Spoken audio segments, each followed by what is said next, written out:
Welcome back, everybody, to Ravenstar's Witching Hour. I'm Solaris Blue Raven, and I'm here with my very special guest, Sam Baltrusis. Did I say your last name right, Sam? Yeah, you actually get it right every time you say it, which is great. Oh, great. Yeah, I was hoping that's the case, and I figured you'd correct me if I wasn't. So great. And it is so wonderful to have you on tonight. Once again, if everybody wants to contact you, what's the best way to do that? BostonHaunts.com or CambridgeHaunts.com, but I have multiple websites. I run multiple ghost tours in the Boston area. Excellent. Okay. Yeah.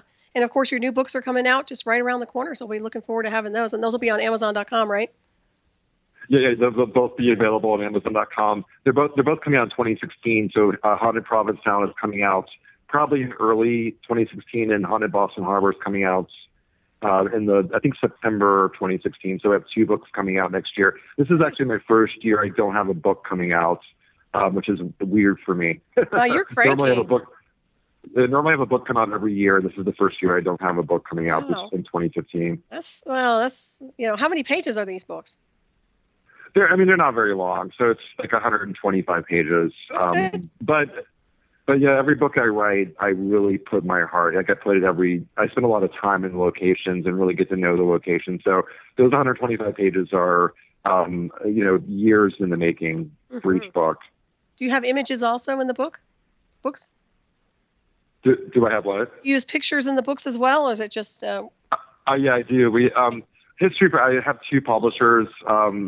History Press is very photo driven, and it's important. They love having historic photos, so I do have a lot of historic photos in addition to photos that I take myself or have a photographer take.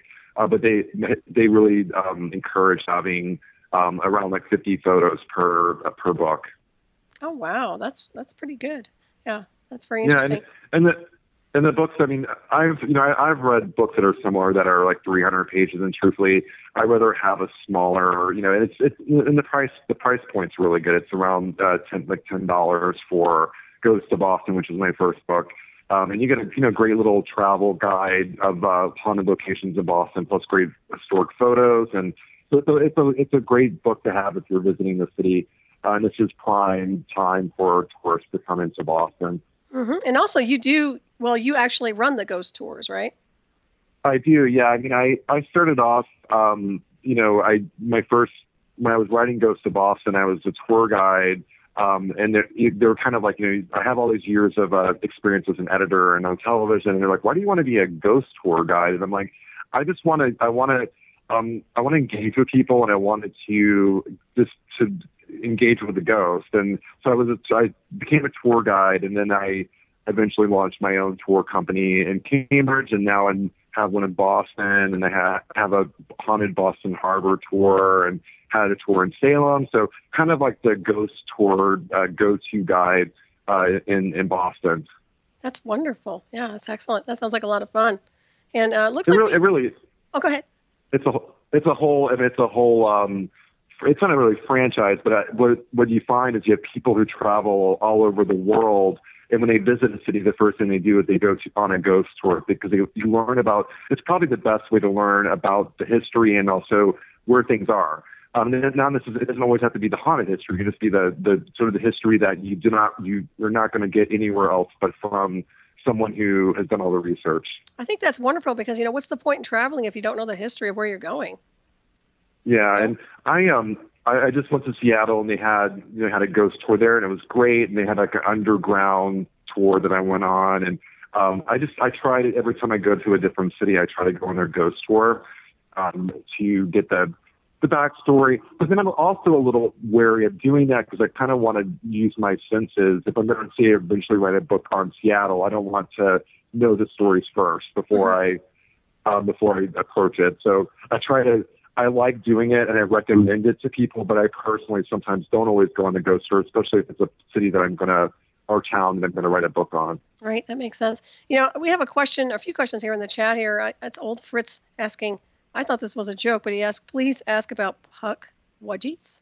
And he says some kind of small creatures, paranormal. Oh, the puck wedgies, yeah. They're cryptoids, and the Bridgewater Triangle. They're little cryptoids, and I'm not an expert in that field, and a lot of people are that are similar to me. that focus on the Bridgewater Triangle. I stay away from the Bridgewater Triangle because it's been done so much.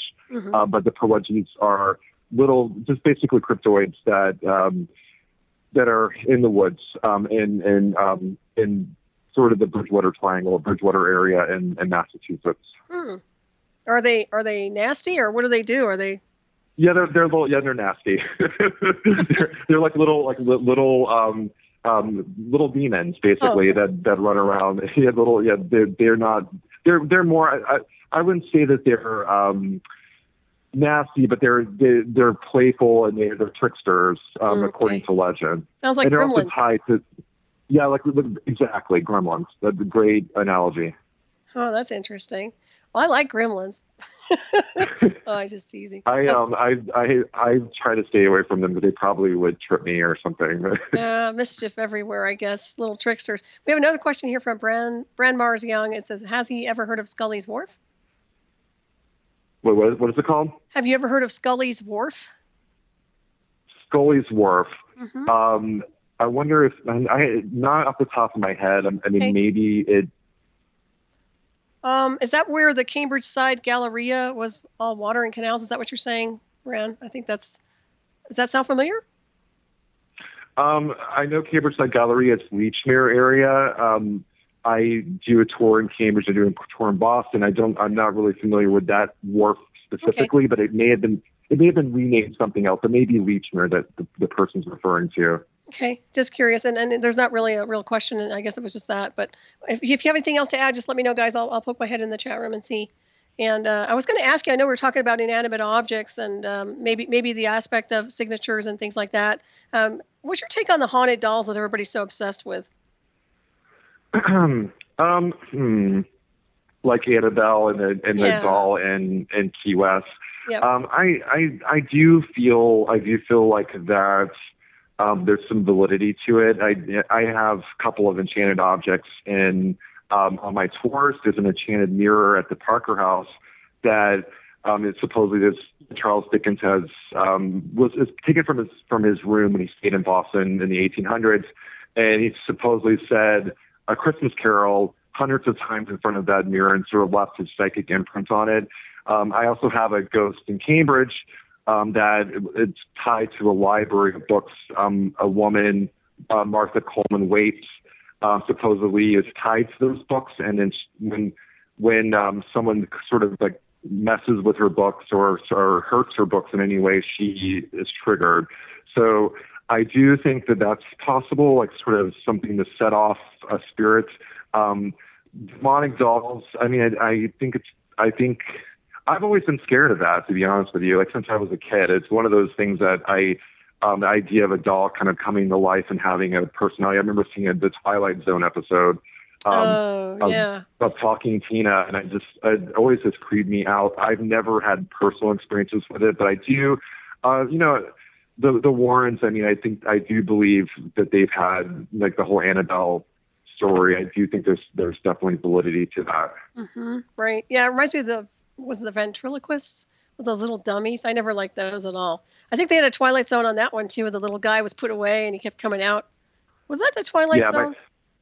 I can't remember. Yeah, that was definitely the Twilight Zone. And my brother has, because my family as a whole, like we don't necessarily sit down at the kitchen table and talk about it. We all been pretty sensitive. Some of us are more sensitive than others. Mm-hmm. And my brother has a deathly fear of ventriloquists, like the sort of the dummies. And he said he encountered one like that, and which wasn't there.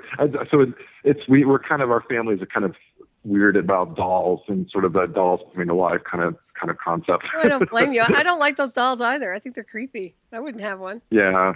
Yeah, I'd probably put it in the wood pile. Go ahead. But I do believe that spirits can attach itself to even like Chucky, like the sort of the horror movies of my childhood.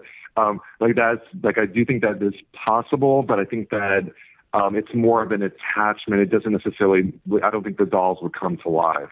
Right. Yeah.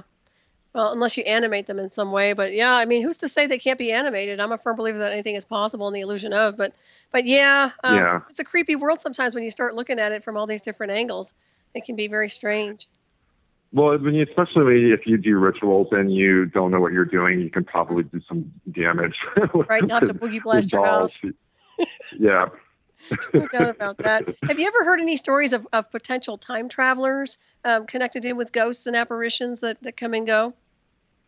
Yeah, I mean, there's several theories. I mean, you can say that a lot of the spirits in Boston are from the 16, 17, 1800s, and you could say that maybe that they are time travelers, or you can say that it's sort of. I'm more of a believer in leaving a psychic imprint in a location as like the stone tape theory, as opposed to time travelers. But I don't really. I generally, that has ever come up, I generally say that I think it's more of a residual haunting. Mm-hmm.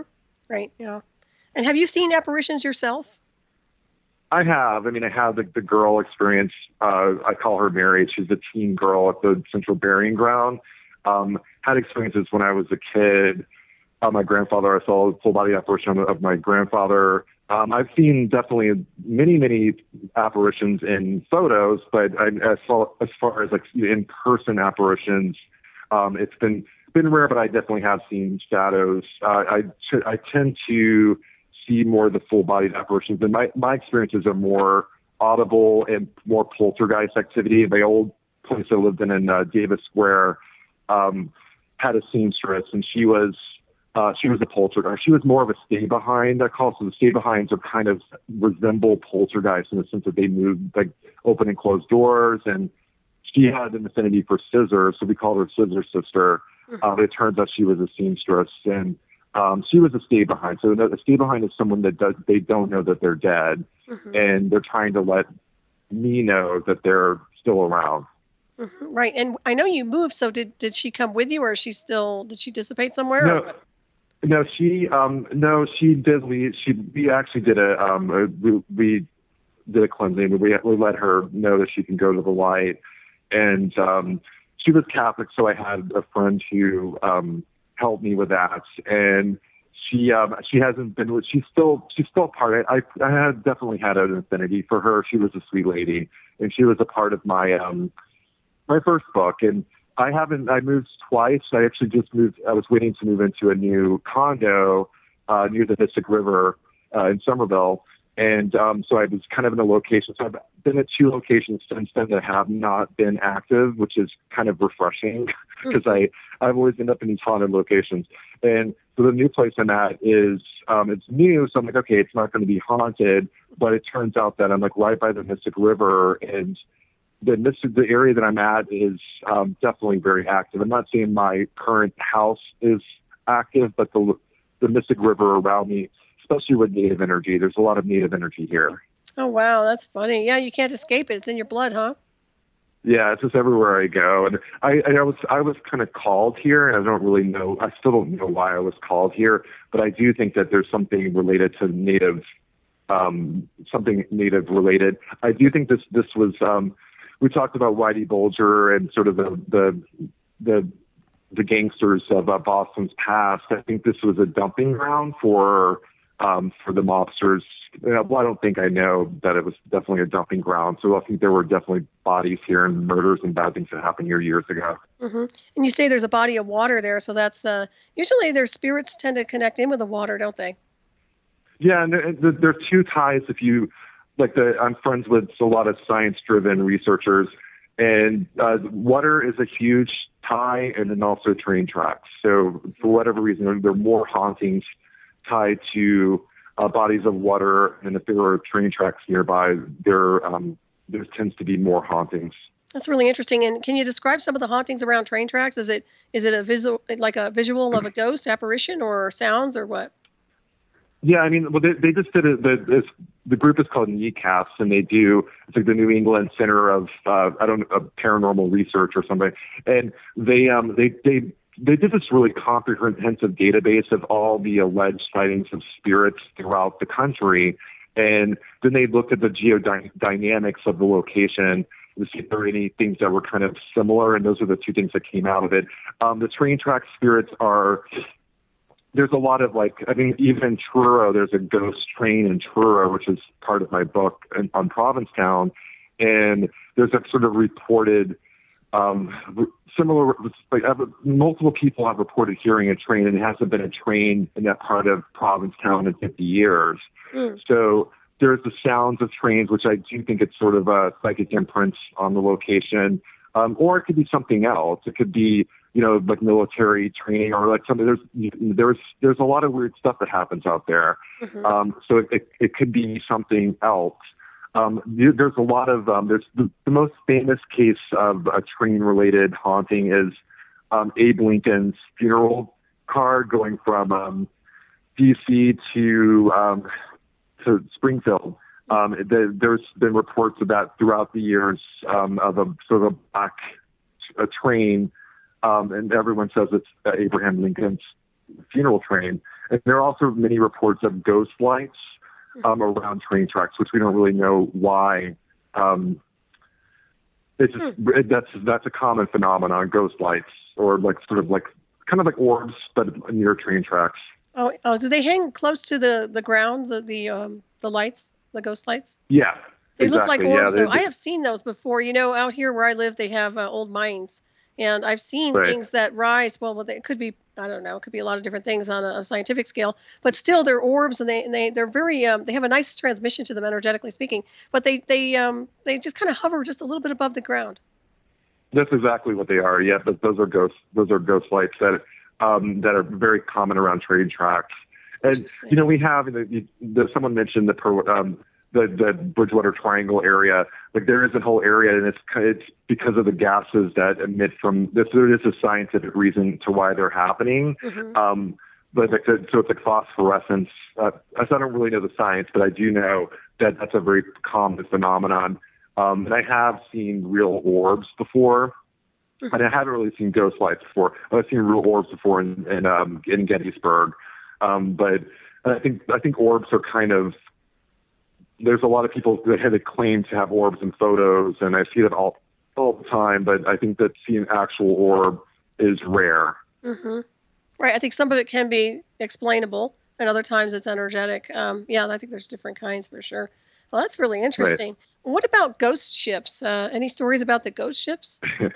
Yeah, you're good. You always hit the things that I'm writing about. Thank you.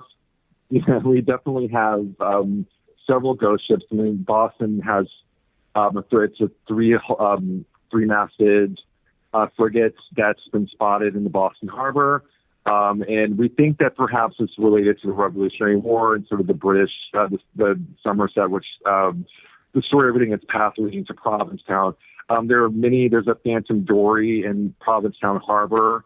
There is the Charles Haskell, which is sort of a famous hoodoo ship that ended up, it's like known as a curse ship. And there was a story that the ship that it's careened into, which was the Andrew Johnson, it ran into it and killed all on deck. And it said that the spirits on the Johnson came back as black wraiths, and they kind of came on board. And of course, the Charles Haskell, it's a story of legend, and it ended up the remains of the Charles Haskell did survive after that encounter with the dead seamen.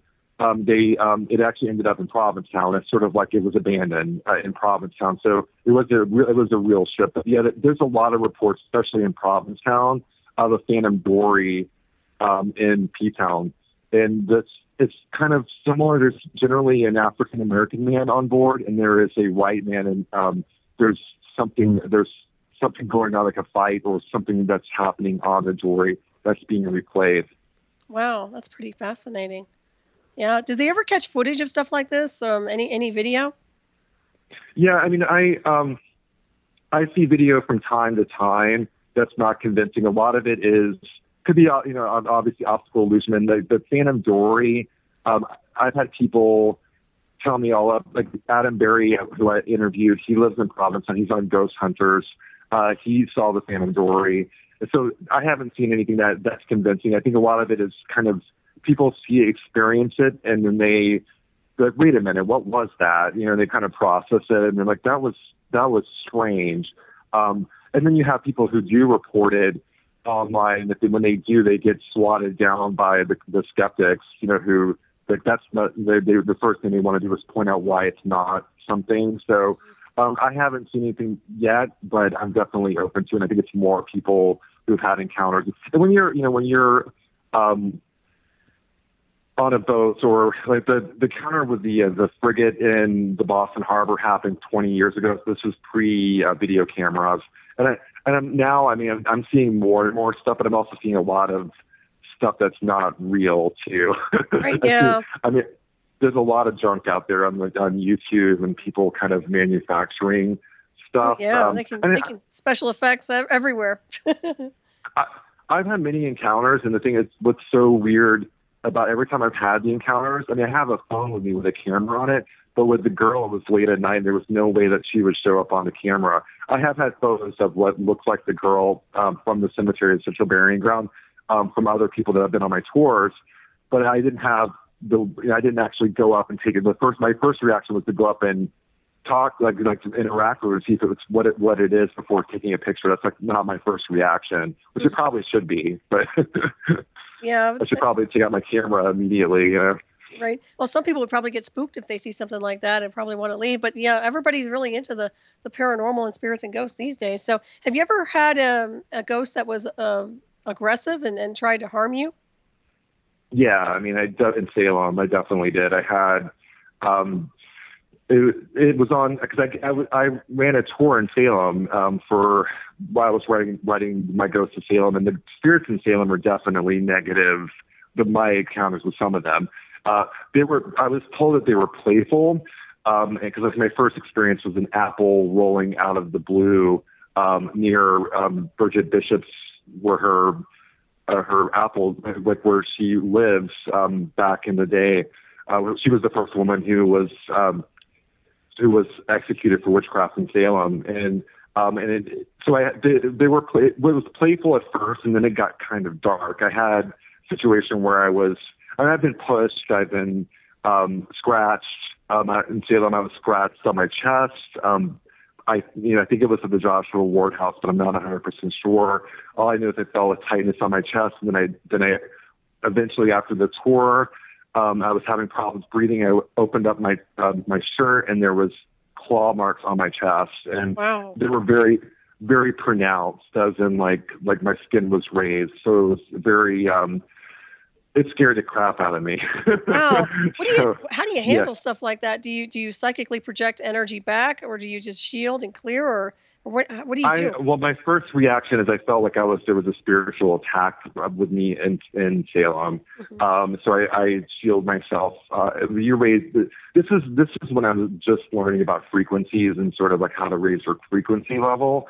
Mm-hmm. And I just had to physically remove myself from Salem. That's kind of how I handled it. Because I feel like that there was, whether it was conjured, it was manufactured, that the spirits were used as weapons, which it could happen, or if it was just the spirits.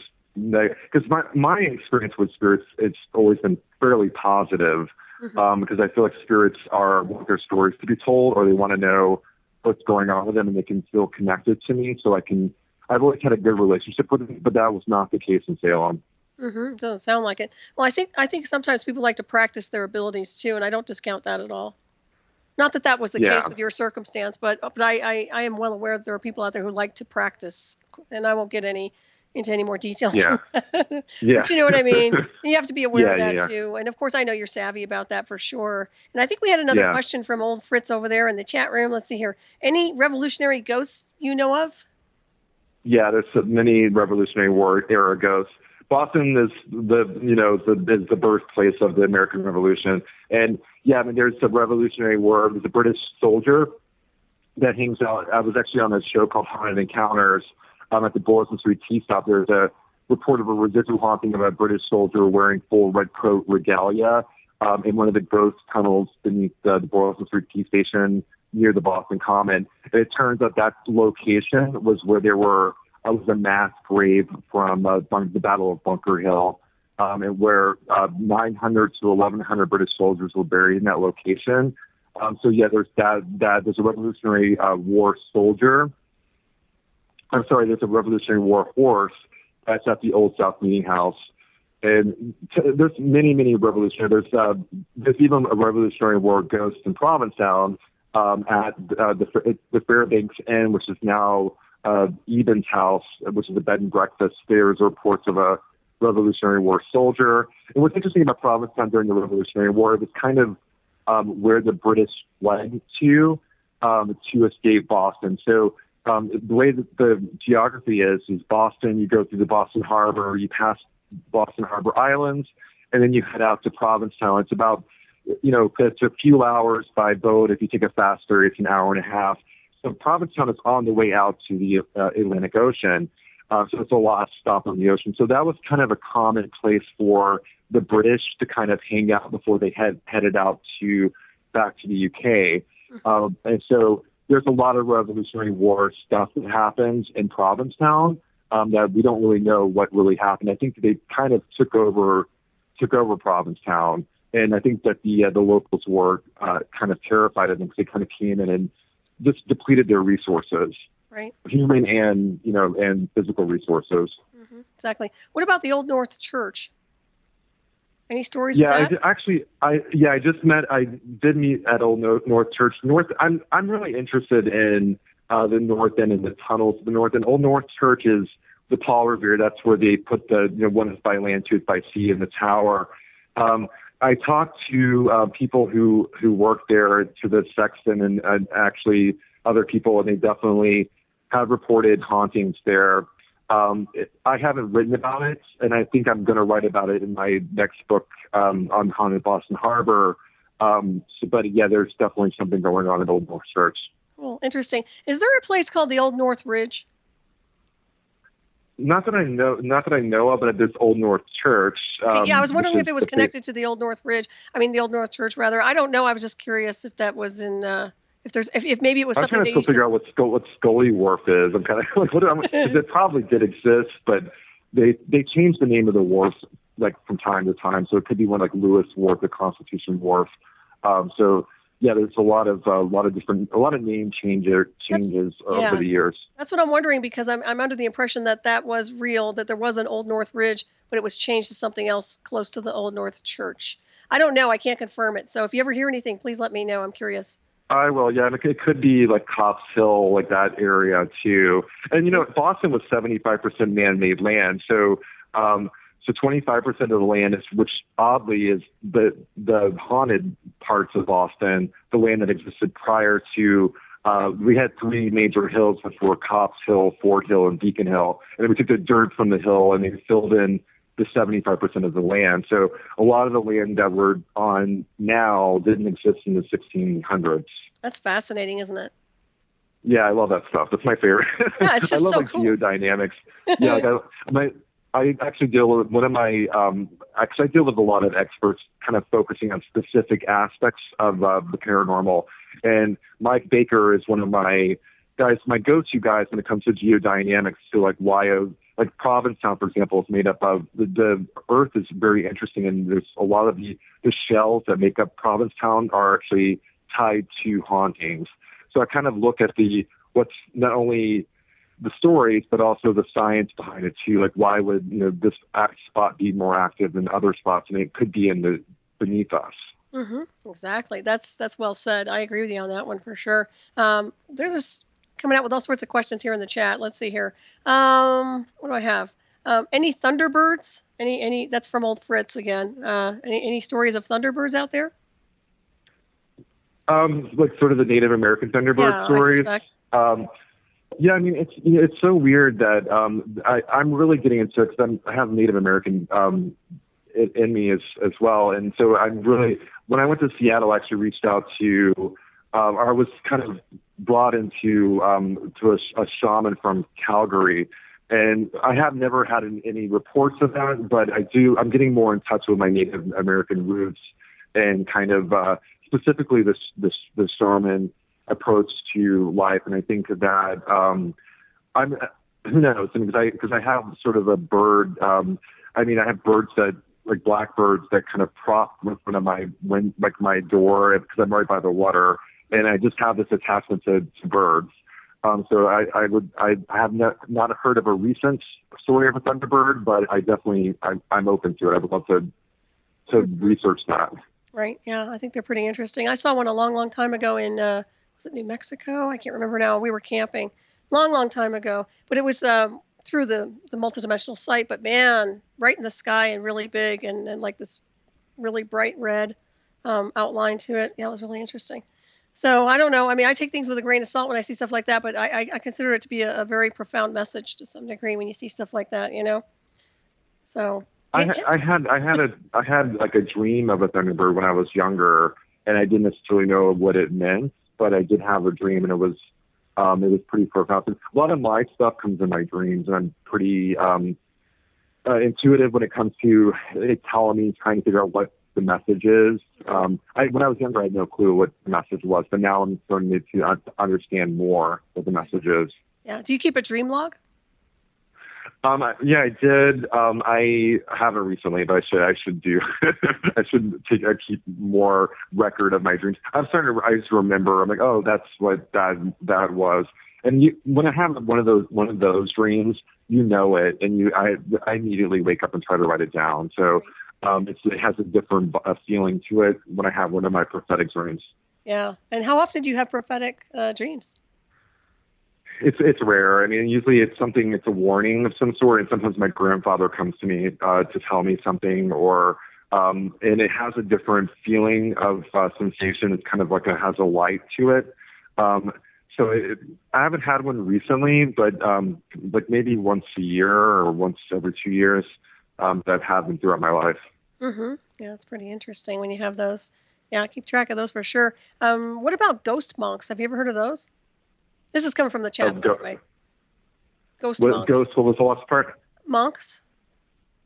Ghost monks. Ghost monk. Like priests, ghost monks. Oh, yeah, that's very common. Yeah, the haunted churches and that sort of thing. Yeah, it's weird. My assistant was actually a Franciscan monk, and my best friend's a priest. So I have a lot of ties to that world, the monastic world. But yeah, that is not as common. We have a few haunted churches in Cambridge, and that was a whole chapter in my second book that goes to Cambridge. And usually it's a residual haunting is something because of what priests do or monks do is very repetitive. So it's sort of like that, leaving that repetitive mark on the location. Having been to several parishes throughout the area with my friends, there's a lot of energy at a lot of the different churches and stuff throughout this area. Mm-hmm. And usually it's people, former priests or former monks that have left sort of a residual mark on the location. Right. So it doesn't sound like they're demonic or negative. I wouldn't say demonic, but you know what I mean? Yeah, it's not negative at all. It's actually very positive, but there's sort of like that repetitive, that videotape replay of past events. And usually it's repetitive in nature. So it could be like prayer, or it could be pacing back and forth that can leave an impression, like phantom footsteps. That's very common in churches, like the repetitive nature of what they do. Mm-hmm. Yeah, it makes a lot of sense. Yeah, that would be something that would happen. Just like on an old ship, I would imagine too, and you hear footsteps or you see an apparition or something that appears to be doing its job or function that it had on the timeline, you know. It's very fascinating when you think about it, isn't it? Yeah, I mean, I kind of hit the gold mine with the residual hauntings, and so that is, I think every area has sort of its unique paranormal, like sort of like things that are very common, and definitely Boston is residual. There's a lot of residual energy, and a lot of it's historic residual energy, because this is the birthplace of our country, and so this is where it all happened. Like, you had the Boston Massacre. Definitely, like, that energy has left a sort of a psychic imprint on downtown Boston. It's still there. You can feel it. And you know, I walked by that area a lot where the Boston Massacre happened, and I've been, you know, there's a lot of like horse-drawn carriages that kind of go up and down that street to the waterfront, and I've had it where the horse literally would jump up and just react to something that was unseen, and its owner was like, oh, he saw a ghost again. So there's definitely stuff in that area that's still lingering, and I think the animals definitely could be picked up on it, as can I. Yeah, I totally agree with you on that. I've only been there a few times, but I've always picked up on something out in that area for sure. Yeah, it's very charged, without a doubt. And do you come from an old colonial family on a historical level? Well, that's weird that you say that, because I didn't know that I did. But my family immigrated. Well, the thing is, my grandfather immigrated from Ireland on my mom's side, but also there's native. So there's native eventually on my side. But he married a family from Rhode Island in the late 1600s, early 1700s. And the family goes back to the 1600s. So it's like a prominent family in Newport, Rhode Island. So my family on my maternal side goes back to the 1600s in Rhode Island. Nice. Yeah. So there's that connection there. That could be something that you're picking up on. And I think I touched on that with you before, but I find it really interesting. Sometimes I think the ancestors connect in with us and kind of move us forward. Well, yeah, I mean, I think maybe we did talk about this, but I find it so interesting because I've always been attracted to New England and didn't really know why. And it turns out that my family comes from here. And this is recent stuff because we were kind of stymied. Well, truthfully, I didn't really know my grandfather's backstory because he died so young. And my mom has been doing like Ancestry.com. And it's weird. I never really went into my genealogy at all. And my mom did, and she was like, she went all the way back to the 1600s, and we do come back, on my mom's side, we go all the way back to Newport, Rhode Island. Cool. Yeah, I like Ancestry.com. It's pretty interesting. Yeah, and she has all the documents. I love how my mother is so passionate. I didn't get the history, but for my mother, she's really into it, and she keeps, like a little book of all the documents that she uncovers, and she does it's a big deal for her. And she I don't like the fly, and my mother doesn't like the fly either, so she hasn't really visited me here in Boston recently. So her goal is to actually come up to Boston and she lives in Florida now, and for us to go see the cemetery where our ancestors were buried, which is right outside of Newport. Oh, that's nice. Yeah. Yeah. Hopefully she'll make it on the plane because my mom's terrified of flying. So trying to convince her. Yeah, she'll be okay. Just put that positive vibe around her. She'll be fine.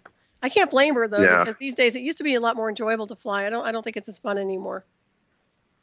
I just flew to Seattle, and I for years I wouldn't fly, especially around after 9/11 because I was in New York when 9/11 happened, and I would take trains. And what's great about trains is you have these great these 2-day journeys I would go from Florida to Boston, or I never went cross country.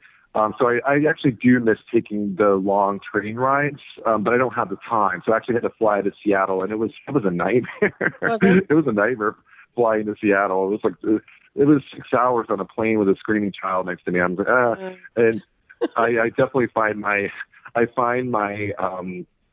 I love having the TV because I don't watch TV normally, but I do when I'm on a plane. So I watch the show that'll keep me occupied, and I'll watch that for 6 hours. Right, yeah. Anything to distract you from the noise, right? Yeah, exactly. That's funny. Yeah, I can't say I blame you on that one. Oh, man. Well, what about pirates and hauntings associated with pirates? I know we talked about the ships a little bit. Any stories with the pirates? Yeah, we have tons of pirate stories. You're asking all the right questions. So we have Nix's Mate, which is in the middle of Boston Harbor. Nix's Mate is where all the alleged pirates were put into gibbet cages, and gibbet cages were crude contraptions designed by the Puritans to ward off other pirates. So this was, everyone has their pirate story across the East Coast, but Boston was definitely a hotspot for pirates.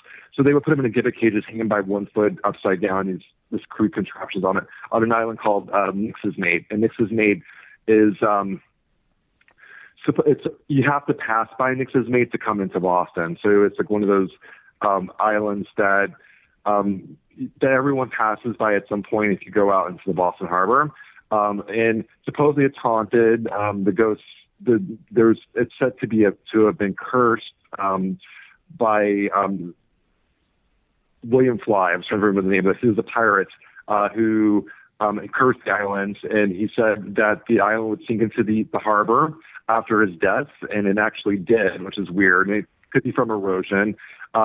And what's weird about it, though, is it's completely, you can't see the island at high tide, but at low tide, you can see the land, what was a couple of acres. Now it's a little bit of land still exists, and it's a perfect shape of a question mark. And so this is actually real in the harbor. So we have an island that was once a big island that supposedly was cursed, and now all that remains is a question mark. Wow. Sort of punctuating the mystery of the harbor. And yeah, we have a pirate ghost in King's Chapel Cemetery that they say that it's Captain Kidd, or that one of the famous pirates supposedly. And we do know that so a lot of the pirates that were put into Nix's May, which is in the middle of Boston Harbor, they were generally buried on that island. Mm-hmm. And we do know a few of them were from prominent families, and they were brought into Boston. And one of those pirates supposedly haunts King's Chapel Cemetery. So we have a pirate ghost there. Salem has a ton of pirate ghosts. There's pirate ghosts everywhere. And there's a lot of privateers in Salem. There's a lot of smuggling into Salem. And the Nix's May, I would go in the harbor. I would go to George's Island pretty much on a daily basis last summer because I was a tour guide. And I tell you, every time I went by Nix's May, something weird happened to me. And I had situations because I was on the top deck with a microphone, and I was the tour guide, and I would talk to hundreds of people on a boat. And there was one time where I was literally pushed off my chair, what felt like a force pushing me off right by Nix's May. It happened several times where I felt pushed by that location. I'm on a speeding boat. It could have been the boat, but it felt like someone pushed me. Mm-hmm. And there's a different sensation of being pushed as opposed to the boat, going up and down. And there was one time I was on the top deck of a smaller vessel, which is called the Claire, and I was pushed and I almost fell off the speeding boat. So that would have been bad. Wow. Yeah, so I haven't done tours this season. Really? Wow. I always like pirates. I'm really big on pirates. Don't ask me why. I think that it's not negative. When I get sensations like that, it's more like they want me to tell their story, and I feel like that's the case. I don't think they were trying to hurt me. I think it was just they want me. Like, oh my gosh, he knows what's going on. And so I feel like it's more of them being passionate about me telling their story. Right, and you're lucky about that because I would consider, if I was a pirate and I was a spirit or a ghost, boy, I'd probably be a little bit of a badass. When you think about the pirates. The pushing people off chairs, right? Yeah.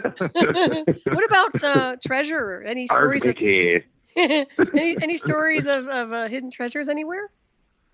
Yeah, the Boston Harbor has tons of them. And so those pirates that were talked about, there was supposedly hidden treasure nearby. There's one island that's completely off limits called Gallup's Island. And it's off limits because it's now called Asbestos Island because it's covered with asbestos. Oh. But supposedly pirates hid their treasure on that island. So and then there's also Lovell's Island that has stories of hidden treasure too. There's a lot of treasure stories in Boston Harbor specifically. Mm-hmm. And I would think with your radar, you might go treasure hunting sometime. What do you think? Yeah, I do. I think a lot of it's more lore, but I do think that they did find pretty not too long ago. They found coins right next to Lovell's Island, and a lot of the harbor is dealing with erosion, so a lot of what was land is no longer. So it could be underwater now. It's a hidden treasure. That's pretty interesting. Yeah, the Earth is doing some strange things these days. There's no doubt about that. Yeah. Oh yeah, and the weather here. I don't know how it is where you are, but the weather here has been insane. It's kind of like hot and cold, and just doesn't make any sense. Are you getting a lot of moisture, rain? It's because I just came from Seattle. I was in Seattle, and I was told that Seattle was going to be rainy and all that. It was like our climates changed. Like Seattle was like Boston used to be, and we were now like Seattle. And it was just weird how like they kind of polarized the complete opposites of what the weather was like. Yeah, it's been for a summer in this area. It's been definitely, well, today it was hot and it's been hotter, but it's definitely nowhere near the summers that I'm used to. Right. I've noticed that the winter. Oh, go ahead. And the winters, it was just like, it was a nightmare. This last winter was so bad. Really? Yeah, well, you guys got slammed pretty hard. It's been a little bit cooler here. I've noticed that we don't really have it's hard to have a change of seasons up in the mountains, but definitely it's cooler. There's no doubt about it. Temperatures are cooling off up here around here. Just doesn't feel like summer to me. We get our warm days, don't get me wrong, but it just seems like something's not right, for sure. So I've been noticing that. Yeah, I feel the same way. I feel like that this summer, it doesn't feel like, we had a few days here and there where it felt like a summer day, but even when I go like the other day, we just have the typical summer days that we normally have this time of year. So it's a little disconcerting. But I think if you look historically, I think that does happen. It just doesn't feel right to me though. Right. Yeah. Well, follow your intuition, your radar. I mean, that's what everybody else is doing. And yeah. Yeah. You never know what's going to happen around the corner. Just have a boat ready. Yeah, exactly. Take one of those clipper ships. I always wanted one of those. Go ahead. Well, with that, I mean, like having gone to Seattle, I do know that people are like heading. I felt really connected to that. I'm not saying I'm going to move to Seattle because I'm pretty happy here in Boston. But if I moved anywhere, I probably would move to the Northwest because I really did love the. I loved it there. The people were just good people, and it just had a really good vibe to it. And so I'm considering maybe in the not so far future, maybe looking into Seattle. Cool. Well, follow your intuition. Yeah. You'll always know. Your radar will steer you in the right direction. Yeah. But you're still I'm writing. Definitely a traveler. Yeah, that's a good thing, I think. I'm still kind of in between spaces of where I want to be. I just don't know, so I'm just kind of there. I'm just here in between spaces until I decide where I really want to be. Yeah. Of course, I'm high up in elevation too, and I have a thing for elevation, and I love the ocean.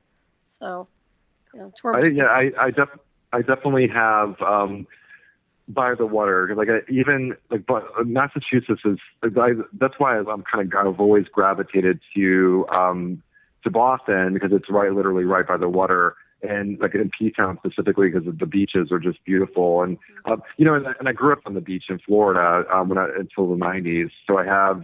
That in me, and I love the water too, and so I think that I'm an earth sign, but I like my Cancer, right? Like I do feel an affinity to the water, so I need to be by water especially, but I don't I like to be near it, not in it. Yeah, I think I'm the same way. It reminds me of that movie Jaws, because when I lived on Maui, I would never swim in the water. I'd run by the beach 10 miles, and I kind of get close and maybe wade a little bit, and I could never get into the water, man. I lived on an island and I never went swimming hardly. It's just bizarre.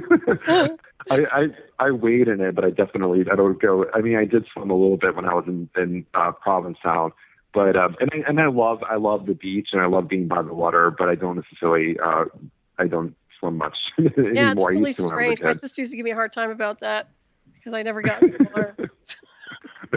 Oh well, I guess I saw Jaws too many times, right?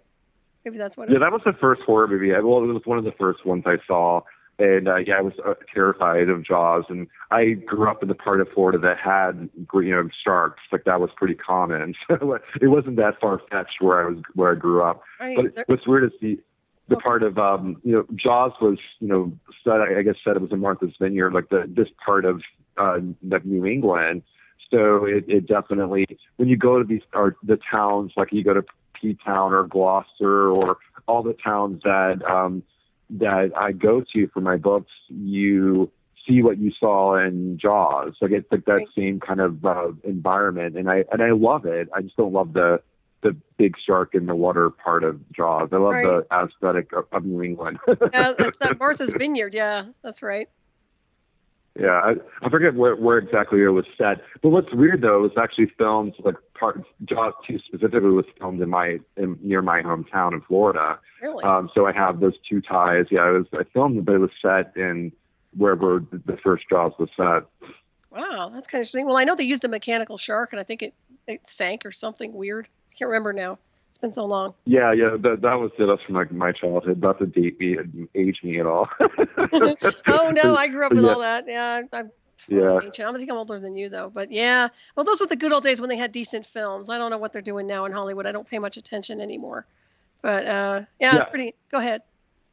I feel, and especially because people always ask me about all the ghost movies or paranormal themed movies, and I really haven't seen. I kind of stay away from television and movies, but like Annabelle and like The Conjuring. I thought The Conjuring was actually. I did see that. I thought it was good, and I think that's like Sinister, the first one. And I think that some of the Doppelganger movie. I put the name of the movie.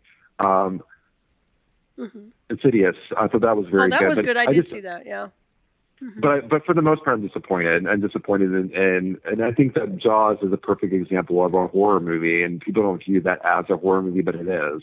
Right. Yeah. It's something coming from the unknown and not knowing when it's going to strike. Yeah, it's sort of the quintessential horror movie. Right. Well, I think everybody's had that image in their head when they get into the water, like what's beneath their, what's down there, Yeah. At least it sort of taps into our primal fears. Yeah, it's interesting. It's just your friendly neighborhood shark with a bunch of teeth, right? Oh gosh, I know we're getting ready to wrap this up pretty soon. I'll tell you, it's been so fun to have you on tonight, Sam. It's been a pleasure. Yeah, I enjoy talking to you. What I find really interesting about you is the questions that you ask are really intuitive. So you really kind of are on, what I'm kind of working on and thinking about, because a lot of the stuff that you did touch on, like the ghost ships and like the pirates and all those themes, except for the Firebird, I didn't have any experience with the Firebird. But for the most part, your questions are right on.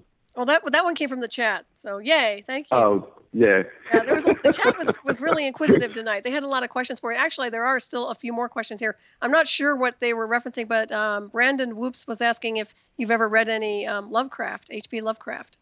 Yeah. Lovecraft is a huge player in Salem, this area. I'm a huge H.P. Lovecraft reader, and I also kind of sometimes quote him. There was one line in his book that or a short story that he referred to the tunnels of the North End. This kind of actually led me to what my belief system on the ghosts of Boston.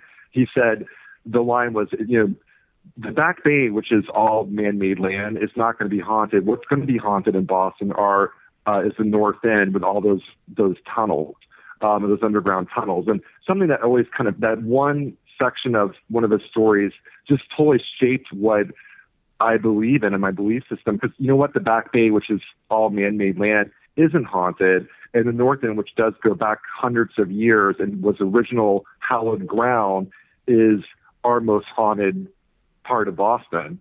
Mm-hmm. So H.P. Lovecraft, he's a master of words and a master of horror. I mean, there's some scary stuff when you read. I was terrified when I first read H.P. Lovecraft. Yeah, there is some interesting information there without a doubt. When you talk about the underground tunnels, how deep are we talking here? Well, in the North End, he refers to the underground tunnels. We do know that they exist.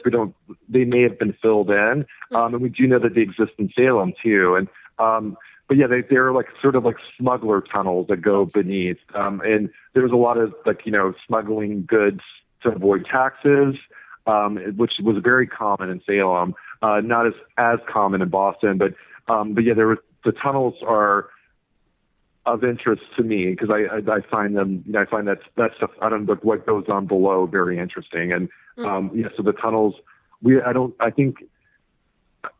there's no confirmation they actually exist, but we're pretty sure that they do. Right. Well, we know they have underground, quote unquote, bases, military underground bases. So I assume right. that there are underground tunnels. They say there are tunnels connecting throughout the United States from one location to the next, and I don't discount that at all. Yeah, and I feel like like Harvard, for example, which is on my tour and I know very well. There are definitely underground tunnels at Harvard that connect various parts of the most influential university in the country, possibly in the world. But there are tunnels. They would smuggle, like if they had dignitaries come and visit, they would have people go underground. Who knows what happens beneath Harvard, but we definitely have tunnels there, and I've seen them, and I've been in. And it's weird, like the tunnels have been not necessarily covered up, but it's sort of like people don't talk about it, but it was very common knowledge back in the 70s and 80s. In fact, people would go and have parties down in the tunnels in Harvard Yard. It was Right. kind of like a normal place to hang out. And Yeah, now it's kind of like, they're like, tunnels? What tunnels? What are you talking? I'm like, we know that there are tunnels there. It's like you can't pretend like they don't exist. Right. Well, oh, go ahead. Yeah, so it's pretty, like, even same with the North End. It's like, tunnels, that's crazy talk. And I mean, it's not crazy talk because we know that those tunnels were built.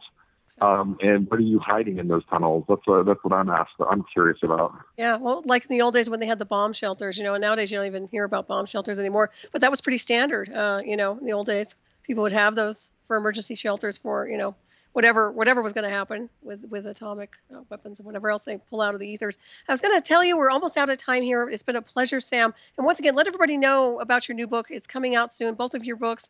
Give them a rundown insofar as the titles and when do you think they'll be ready?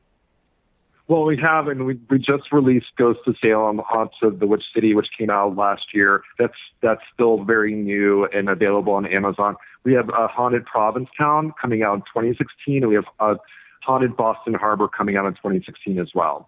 So no books coming out this year. I'm really going to continue pushing Ghost of Salem, which is to me, one of my favorite books that I've written, and I think there's a lot of great material in that book. Oh, awesome. Yeah, definitely. And thank you so much for joining us tonight. Like I said before, it's been awesome to have you on, and I look forward to having you back. And I do want to thank everybody for tuning in tonight. And stay tuned for Shiny Side Out with David Dunger and Becky coming up next to sail you on into the night from Down Under, as they always do with their fabulous show. And everybody have a great week, and thank you again. Thanks, Sam. Thanks, Laura.